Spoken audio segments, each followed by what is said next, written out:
como que o Fabiano está enxergando o mercado para 2022 e como que vocês estão se posicionando aí em relação a isso? Vou começar dando um passinho atrás e tentando explicar aí para o pessoal por que a gente acha tão importante essa diversificação geográfica, né? Além do fato da volatilidade, a verdade é o seguinte: quando você tem essa diversificação geográfica, isso funciona como uma maneira de mitigar riscos, por exemplo. Isso te permite, por exemplo, não ficar na dependência exclusiva de um ciclo econômico local, porque às vezes as economias, e o Brasil em relação às economias globais, as economias dos países desenvolvidos, pelo exemplo, estão vivendo ciclos econômicos diferentes, né? Muitas vezes a gente já ouviu, o Brasil está pegando carona no ciclo global, ou o Brasil está perdendo o bonde do ciclo global. Volta e meia a gente escuta essas conversas, né? O que significa isso? Significa que muitas vezes o nosso país, ele não está sincronizado com o movimento dos ciclos econômicos globais, ou então ciclos financeiros globais. Vou dar um exemplo. Na crise de 2008, com aquele episódio da quebra do Lehman Brothers e tal, havia um processo de alavancagem muito grande financeira, né, no mercado americano, que não existia no Brasil. Sim. Então, havia uma dessincronização de ciclos financeiros naquele momento.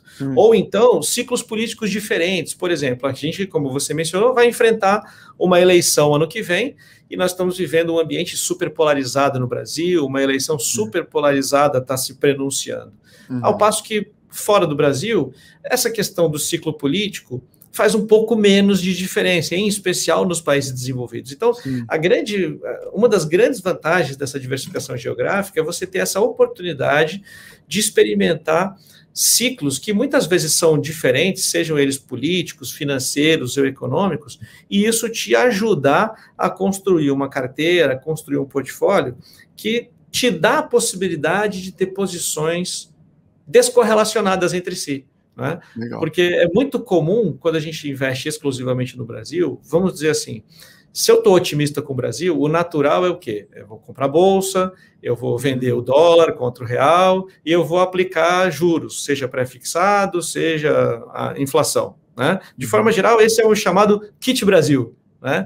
E se eu estou só em Brasil, mas eu estou pessimista, o natural é fazer o quê? Eu vou vender a bolsa, eu vou comprar o dólar contra o real e eu vou tomar taxa de juros, né? Achando que ela pode subir, que é o que a gente chama de kit fim do mundo no Brasil, não é isso?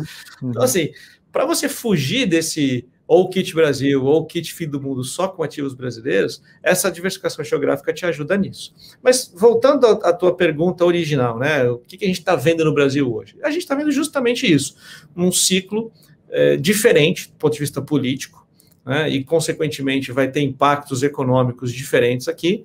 E, infelizmente, esse ciclo é um ciclo em que a gente teve uma antecipação muito grande do calendário eleitoral. Né? Normalmente as eleições presidenciais no Brasil geram alguma volatilidade no mercado, mas desta vez em particular, depois que o Supremo devolveu os direitos políticos ao ex-presidente Lula, esse ano, no começo desse ano, isso acabou gerando uma antecipação muito grande da discussão eleitoral.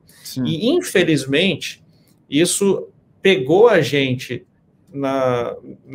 no problema, né, de ter que lidar com uma pandemia, de ter feito um gasto fiscal muito grande para ajudar as empresas, para ajudar as famílias e minorar o sofrimento aí, da economia de forma geral durante o período da pandemia, mas no período em que a gente estava começando a se recuperar.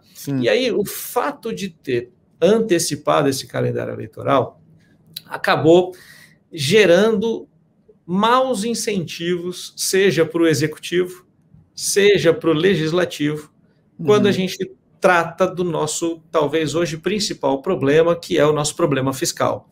Veja, o Brasil precisa fazer a sua lição de casa do ponto de vista fiscal.